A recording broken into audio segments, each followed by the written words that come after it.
Hi all எல்லோரும் எப்படி இருக்கீங்க? எல்லோரும் ரொம்ப நல்லா இருக்கீங்கன்னு நம்புகிறேன். Welcome back to our channel.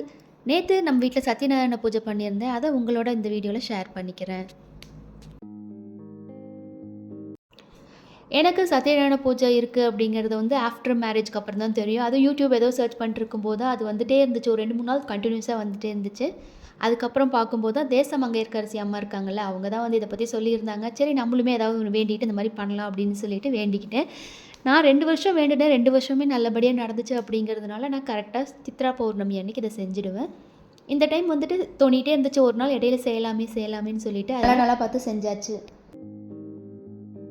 Satyanarayana பூஜை பண்ணுறோம் அப்படின்னா முன்னாடி நாளே எல்லா பொருளும் வாங்கி வச்சுட்டோம் அப்படின்னா அந்த அன்றைக்கி வந்து விரதம் இருந்துகிட்டே பொறுமையாக எல்லா வேலையும் செஞ்சு முடிச்சிடலாம்.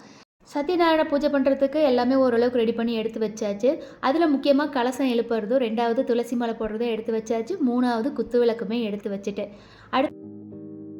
சத்யநாராயண பூஜை வந்து யூடியூப்பில் பார்த்தோம் அப்படின்னாலே 100+ வீடியோஸ் இருக்கும். ஒருத்தவங்களும் ஒரு மாதிரி செஞ்சுருப்பாங்க. நம்ம ஒருத்தரோட வீடியோ பார்த்து நம்ம அதை தான் ஃபாலோ பண்ணி எடுத்திருப்போம்.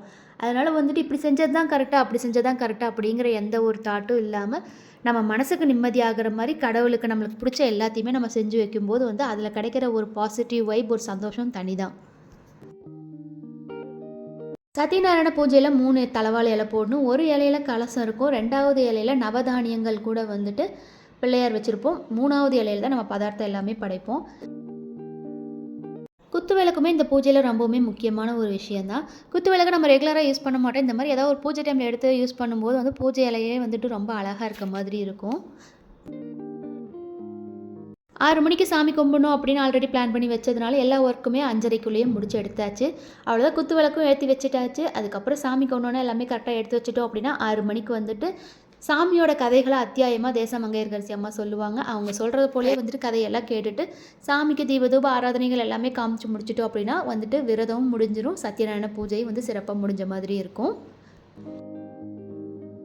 இந்த மாதிரி ஒரு நாள் ஃபுல்லாக சாமிக்காக வேலை செஞ்சு நம்ம வந்து அந்த நாளை விரதத்தோடு கம்ப்ளீட் பண்ணும்போது நம்மளையே அறியாமல் நம்ம மனசுக்குள்ளே ஒரு நல்ல ஒரு பாசிட்டிவ் வைப் இருக்கும். நம்மளை சுற்றி ஒரு டிவைன் ஃபீல் இருக்க மாதிரியே இருக்கும். அந்த நாள் ஃபுல்லாகவுமே அந்த எனர்ஜெட்டிக் மூட் அப்படியே இருக்க மாதிரியே இருக்கும்.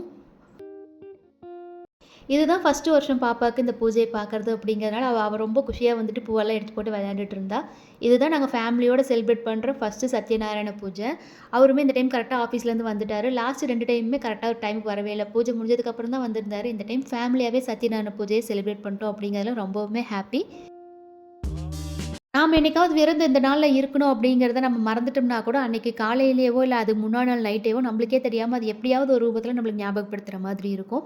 நான் இந்த பூஜையை வந்து எப்பயுமே வருஷத்தில் ஒரு டைம் சித்ரா பௌர்ணமி அன்றைக்கி மட்டும் தான் செய்வேன். ஆனால் என்னன்னே தெரியல, ஆனால் வந்துட்டு இடையில ஒரு 2-3 டைம் வந்துகிட்டே இருந்துச்சு. இந்த மாதத்தில் கும்பிட்டுருணும், ஏதாவது ஒரு நாள் பார்த்து கும்பிட்டுலாம் அப்படின்னு சொல்லிட்டு தான் இந்த நாள் சூஸ் பண்ணியிருந்தேன்.